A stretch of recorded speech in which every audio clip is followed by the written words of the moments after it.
Salut, c'est Trado, content de vous retrouver pour la mise à jour de la préparation de la semaine de trading. On va commencer par le CAC 40. On peut le voir, le CAC 40 est en train de buter sur une zone de résistance à 79,50, 78,80. La prochaine zone de résistance, si celle-ci est passée, est une zone plus importante. C'est une zone de résistance journalière à 82,60, 80,80. Et la première zone de support intéressante, je dirais, est à 76,50, 75,90 en cas d'accélération baissière. On va regarder comment on peut faire pour positionner un stop de protection avec la méthode des ATR et puis après on va voir comment on peut utiliser un Turbo 24 pour prendre position. On va tout d'abord imaginer, mais ceci est donné à titre purement d'illustration, que vous vouliez spéculer à la baisse sur les 79,50, sur du 80. Pourquoi? Eh bien par exemple à cause du fait qu'on soit beaucoup monté, ou parce que vous pensez que comme les indices américains, on risque de souffrir la dégradation de la note de crédit américaine. Bon, qu'importe, on va dire simplement que vous décidez de spéculer à la baisse maintenant. Et on va mettre un stop de protection à 2 ATR. Pourquoi 2 ATR? Parce que c'est ce qu'on fait souvent, mais ça peut être 1 ATR, ça peut être 3 ATR, ça peut être 5 ATR. À partir du moment où vous avez testé la stratégie, que vous avez backtesté la stratégie, eh bien, on peut faire ce qu'on veut. On va donc prendre la calculatrice quand on n'est pas bon au calcul mental, comme moi. Et on va dire qu'on rentre sur les niveaux actuels. Ok, c'est 78,58.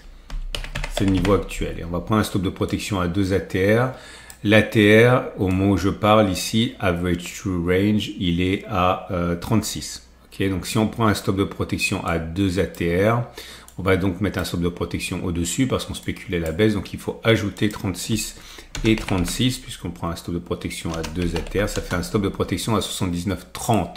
Donc 79,30, ça veut dire que si les cours montent jusqu'à 79,30, eh bien, il faut tout simplement sortir de son trade en considérant que ça n'a pas marché et puis c'est tout. Et puis, il faut absolument se tenir à l'objectif et au stop de protection qu'on envisageait de faire avant de trader si on en avait un.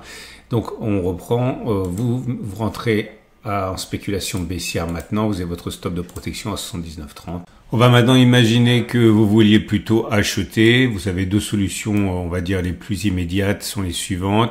Première solution, vous attendez que les cours reviennent sur la zone des 76,50, 75,90.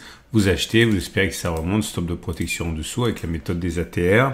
Ou alors vous pouvez attendre éventuellement que l'on casse les 79,50, 78,80 en espérant que on revienne dans un throwback, chercher cette zone et qu'elle ait changé de polarité pour acheter. Et pareil sur un tour de la hausse, stop de protection en dessous. Je vous montre à quoi ça ressemble avec la méthode des ATR. On va prendre la solution du retour sur 76,50, 75,90. On va prendre un chiffre rond. On va dire que vous rentrez, allez, à 75,40 au hasard, 76,40. Donc vous prenez votre calculatrice comme tout à l'heure. Vous rentrez à 76,40.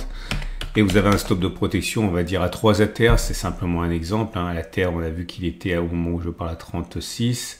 C'est ça, 36. Donc vous enlevez 36 3 fois. Parce qu'on va dire que vous voulez un stop de protection large.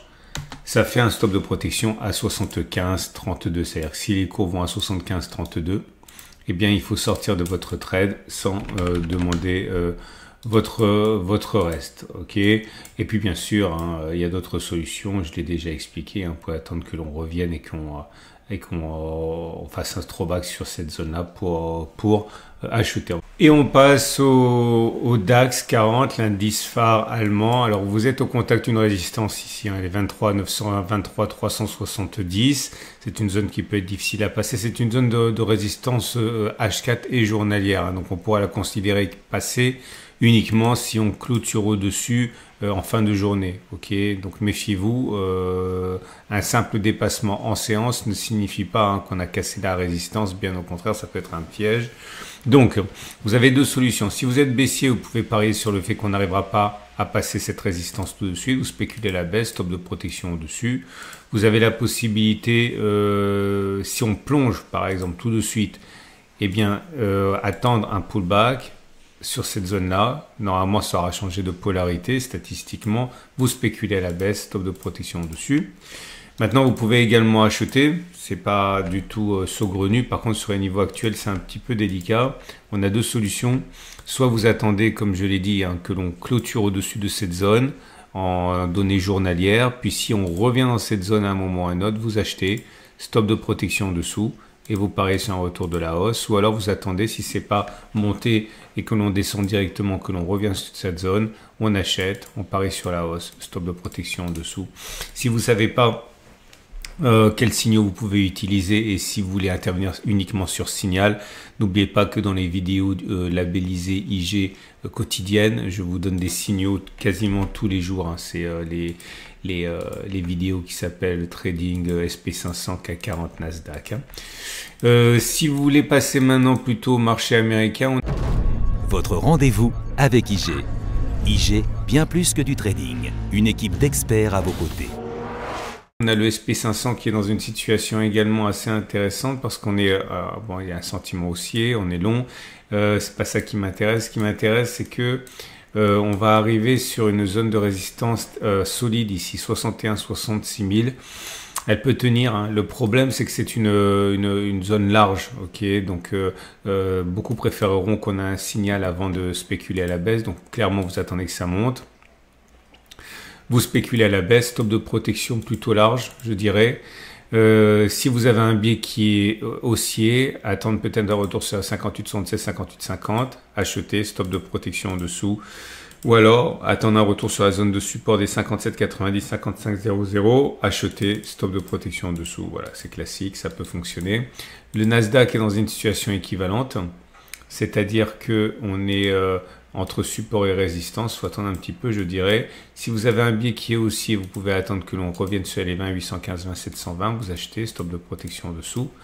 Ou alors qu'on revienne sur les 20 350, 19 840, vous achetez, et puis stop de protection en dessous avec la méthode des ATR. Par exemple, si vous avez un biais baissier, vous pourriez être intéressé par un signal qui se produirait dans les 22 250, 21 60. C'est pas interdit, hein, de shorter non plus, hein. Stop de protection au-dessus. Et ce qui nous amène à l'euro-dollar. L'euro-dollar qui est en train de buter sur la zone des 1,1298, 1,1257. Si vous avez un biais baissier, ça peut être éventuellement intéressant pour spéculer à la baisse. Vous attendez que l'on remonte, vous spéculez à la baisse, stop de protection au-dessus. Pour les plus patients, vous attendez que l'on aille chercher la zone des 11,568, 11,395, c'est possible.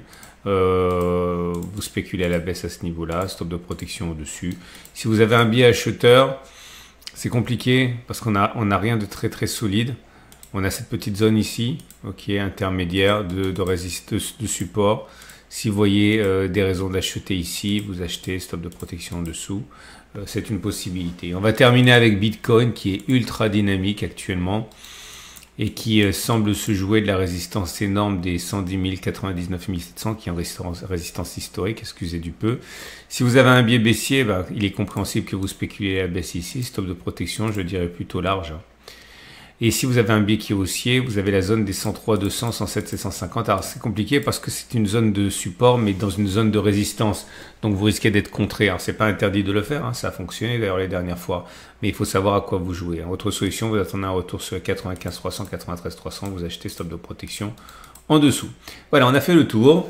Je vous rappelle que je mets des alertes dans l'onglet post communauté de ma chaîne YouTube et également sur mon site Tradosor. Si vous ouvrez un compte de démonstration avec mon partenaire IG pour découvrir comment fonctionne la plateforme et ensuite ouvrir un compte de démonstration Turbo 24 CFD, vous pouvez le faire. N'oubliez pas de miser petit quand vous débutez, hein. C'est important de se former avant de commencer à miser des sommes trop importantes. C'est mis à jour ce format toutes les semaines, le dimanche soir, lundi matin. Vous pouvez vous abonner pour ne pas louper les mises à jour. Je vous dis à tout au long de la semaine pour les alertes et à dimanche soir, lundi prochain pour la mise à jour de ce format. Pensez à poser un like si vous avez trouvé ça intéressant. À très vite.